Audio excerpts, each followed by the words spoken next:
Right now, 24 billion kilometers from Earth, there's a region of space so empty that if you scooped up a sugar cube-sized chunk, you likely wouldn't find a single particle. Drifting through that interstellar medium is Voyager 1. Until very recently, it had maintained an unbroken 46-year streak of communicating with us across the dark. Then, on November 14, 2023, the data suddenly turned into a meaningless, endless loop of zeros and ones. The spacecraft was still transmitting at the right frequency, but its voice had become a wall of digital noise. The diagnosis pointed to the Flight Data Subsystem, or FDS. This computer acts as Voyager's translator, taking raw science readings and packaging them into a format we can actually read. That translator had suffered a catastrophic digital amnesia. Mission control was effectively blind. Without the translator, engineers couldn't check the probe's temperature, its power levels, or the health of its instruments. Their most distant machine was functionally gone.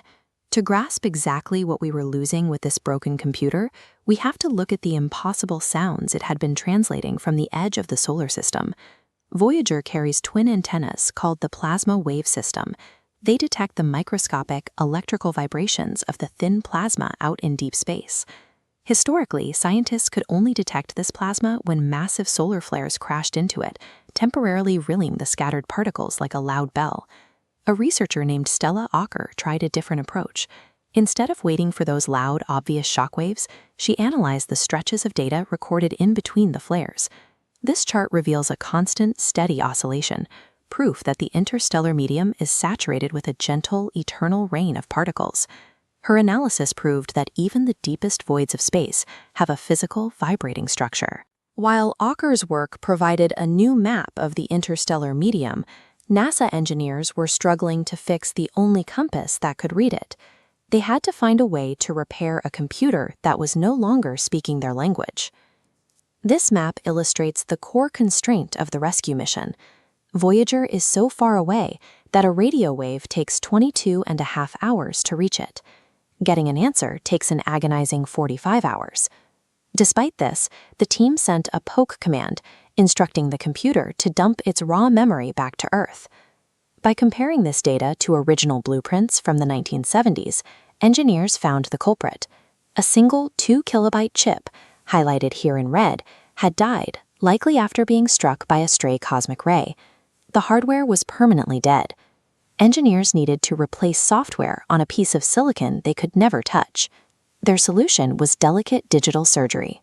They broke the translation software into tiny fragments and meticulously slotted them into empty pockets across the remaining healthy memory.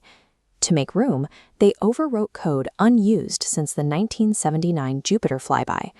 The patch worked. 5 months after the silence began, the digital amnesia broke, and Voyager 1 began transmitting readable science data once again. By isolating the failure to a single chip, engineers resurrected a piece of hardware billions of kilometers away, using nothing but a new set of digital instructions. This graph shows Voyager's available wattage over time. Its plutonium power source is constantly decaying, costing the machine about 4 watts of electricity every single year. Engineers are now managing a digital hospice, systematically shutting down historic science instruments just to keep the thermal heaters and the communication antenna powered. Eventually, power will drop below the critical threshold. The thrusters will freeze, the antenna will drift away from Earth, and the signal will vanish. But the machine itself will not stop. Voyager will fly silently through the interstellar rain for billions of years, surrounded by a hum it can no longer broadcast.